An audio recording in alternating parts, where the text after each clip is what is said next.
Psych. Hey guys, it's Matt from 2M Fishing, and today I'm going to be talking about two reels and rod combos that I have up right now, and what I have on them, and what the purpose of them is. So, first one that everybody should have is your just standard spinning one. You know, your spinning reel and a medium rod. And I use mine. I don't know what other people use theirs for. I know a lot of people use mediums for crankbaits and stuff, but I use my spinning medium. Oh, there's a Snapchat. I use my spinning medium for a just casting worms out. This right here is a 1/8 ounce hook with a 1/4 ounce sinker, I believe, or maybe another. I don't know. Whatever, I don't know. It's definitely not a 1/4 ounce. My bad. But it's Texas rigged or weedless rig, whatever you guys call it. But it's not gonna get caught up in the weeds, and it's all around, you know, what I throw on my spinning reel. And what I have on here is 30-pound spider wire braid. EZ braid. 30-pound spider wire EZ braid. I'm all out of it right now. But I tried it on my baitcaster, which I'll get to here in a second, but I didn't like it. I got backlashed one time and it didn't come out.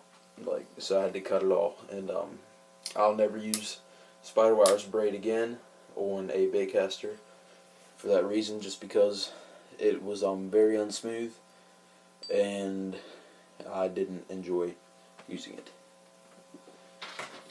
Next one I have, so I've got a medium heavy, 7-foot medium heavy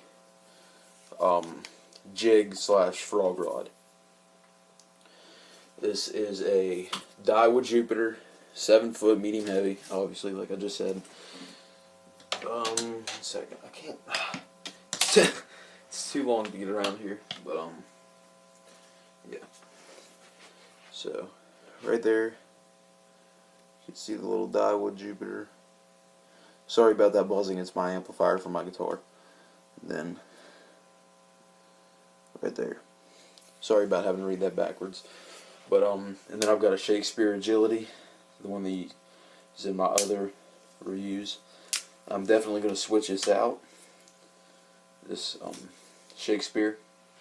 I'm going to switch that out with probably an Abu Garcia Silvermax, something with a little bit more torque, a little bit more smooth, and this I believe has a 3-ball bearing system. Yeah, 3. So, I don't know what I'll use this for, actually, this reel, once I get done with it.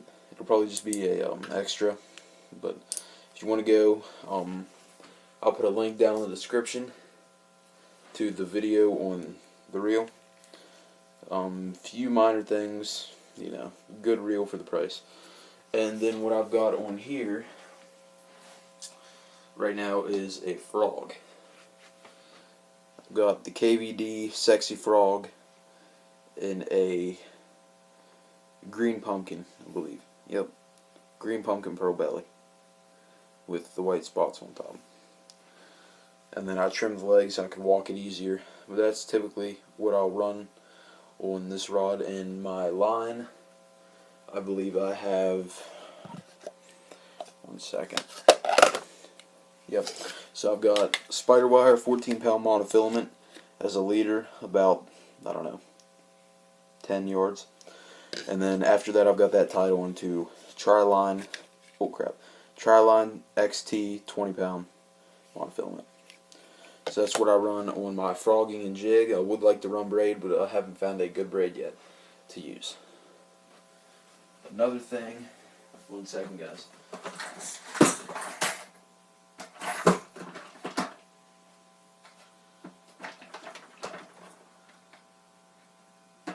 Another thing that I usually like to run on my, jig wise. Sorry, my room's a mess. You can't see it, but I mean, that's why I'm having all this clatter and crap. Another jig that I like to run is just a fall colored crawdad. I like to I kind of try and demonstrate here with my arm how it'll work. So what I do is I'll take it across the bottom, drag it, pop it, and it's more of a reaction strike over anything. But they seem to hit on those very well, so I have about 6 or 7 different kinds in there. And then right here, got a swim jig doing something. You eat that nice piece of pizza? Yeah, I'll eat it. Okay. Sorry about that. And then I've got a swim jig. This is a hologram green pumpkin with a little bit of blue and orange. It's supposed to be a sunfish or a bluegill. And then a hologram green pumpkin fish. So, yep. So I'll just I'll pull that very slowly across. And the tail goes like that. It's got a really good action to it. Caught more fish on this than anything. So that's about it for that. Another thing I would like to show real quick, and then one other thing after that. This is a what I call diagnostic worm. Throw one of these down. If you're looking, honestly that's probably what I'll use that Shakespeare Agility for when I get a new reel. But you just take that and you throw it where you want to, and if you get a hit, because fish normally always hit on worms. If you get a hit, you're good to go. Start fishing there with your jigs. Dragging them across the bottom. The next rod that I will probably get is going to be something along the lines of a bait casting, probably a bait casting medium fast action rod. And what I'm going to use that for is crankbaits, lipless cranks, you know, your square bill cranks, all that good stuff. But yeah, so most people start out fishing with crankbaits. It's usually like you walk in Walmart, you say, "Oh look, there's a fake fish. You know, I'm gonna get it. I'm gonna start fishing with this." That's what most people do. Crankbaits are essential to have in your box. I don't fish with them a lot around here because I do a lot of weedless because of vegetation reasons, obviously.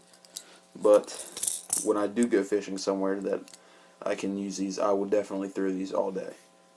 This is a KVD square bill. Don't know the exact model, but it'll dive 4 foot, 0 to 4 foot. And this is a rattle trap. This is a rattle trap. Got a whole bunch of these. These will dive a good, you know, I don't know, 8, 9 foot. But I use a lot of these for rocky areas, and I use a lot of these for rocky areas because when you're moving, this will hit and it'll roll off of, you know, a stump or something. It'll just go. So guys, that's about it for this video. Like, subscribe, and I'll get another review out soon.